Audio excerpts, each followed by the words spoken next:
Outlet is greatness. I'm Paul McCallum, CFL kicker, Hall of Famer for 2022, and I'm here on the Only Touch Greatness podcast. I came back to BC in 2006, went on to win Most Valuable Canadian and win the Grey Cup as well. Out of those Grey Cups, which one of them was your favorite?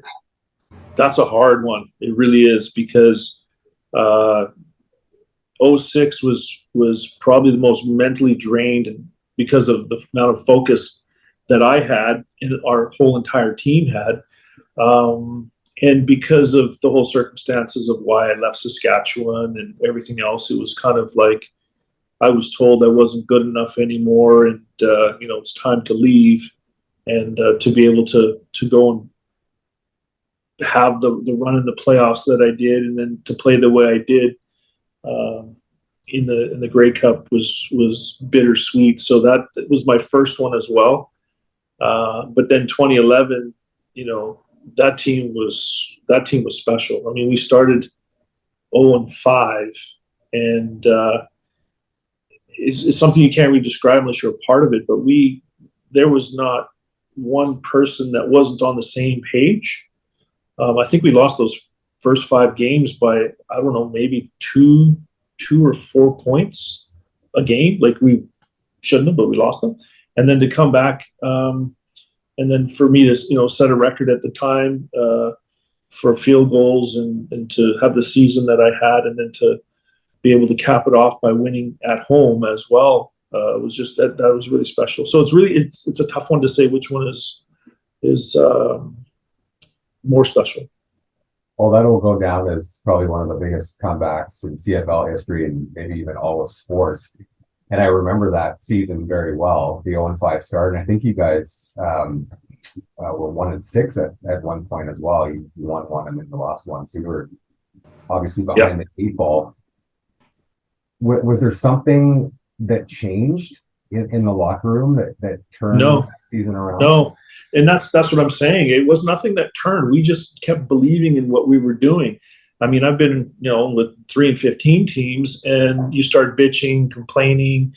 You'll be up by 21 points, and all of a sudden you're like, the other team scores a touchdown. You're like, oh, here we go again.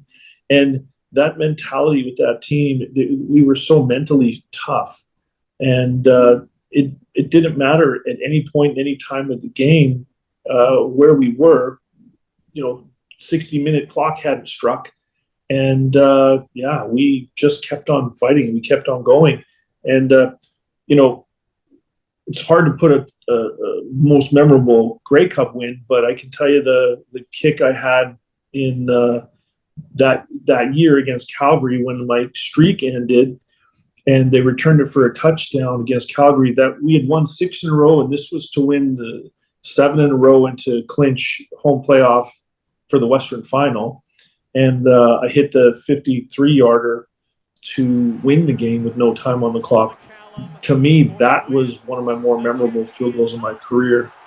I was actually just going to say that, because I was in the press box at BC Place covering that game as a reporter. And I wish we had the video, because you nailed the kick. You guys win by a point or 2 to beat Calgary, and then you're just like lying on the floor, lying on the field, sprawled down. I don't know if you remember that. I don't know what happened. You tripped, or whether that was just a celebration, but I hit it on very memorable for me. Yeah, memorable for me as well, because Wally has told this story more than I have. Actually, people have come up and told me, and I don't know how it starts, but for Wally anyway. But I actually brushed Wally off because there is a breeze in the stadium, and that going that direction away from the locker rooms, it's into a breeze, into a wind. So I remember around 55 is like pushing it, and to hit it true and proper, whatever. So it was 53, and it was second down, and it would have been like a 50-yard field goal, and they handed off to Andrew Harris, and he lost 2-3 yards, and so I'm like, oh, whatever. So I start walking on the field, and then I hear this, hey, and I look, and Wally's brushing me off, telling me to go like, no, like this. And I remember I looked at him, And I just kind of shook my head at him, and I brushed him off, and I kept walking. And he said to me later, he goes, "I saw you do that," and he thought, "Oh well, okay." And so I went out and I hit it, and it was one of those things. I didn't really think about it at the time when I was brushing him off, but when I hit it about as good as I could have at the time, and I remember hitting it, and then I just kind of went, and I fell back. And Jarius Jackson, my holder, he jumps on me, and he straddled me, and I was like going, "Dude," and he goes, "Yeah, this is going to look really gay on TV." Right? So he goes off to the side, and then he goes, "This is really looking gay." He says, "But I'm saving your ass because I got about 1,200 pounds on my back." And I'm laying there, I'm like going, "Thank you," like this, because they all came jumping on him and everything like this. But I remember, so anytime I see that, this is the first thing that comes to my mind is Jarius going, "Paul, this looks really gay on TV." Yeah, but anyway, it was memorable. It was fun.